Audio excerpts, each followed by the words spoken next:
Sinong mag-aakalang isa sa pinakamasarap na restaurant ang aking matitikman, lalo na sa panahon ng tag-init na tiyak nakikiligin ka sa sarap at linamnam ng kanilang inihanda para sa atin. Kaya tara, mga unta, ay ma-enjoy mo pa ang kanilang mga nagsasarapang mga pagkain.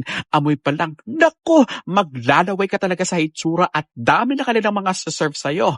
Take note, may delivery pa sila sa noon. O diba, sila na mismo ang lalapit para maghatid ng mga masasarap at abot kayang mga pangpiesta na mga pagkain.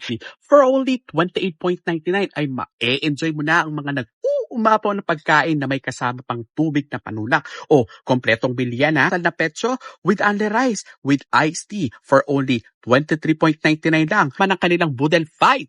Ang highlight ng ating vlog ngayon na halo-halo at mais con yelo for only 14.99. Ang pinakapaborito kong ubing malagkit na turon.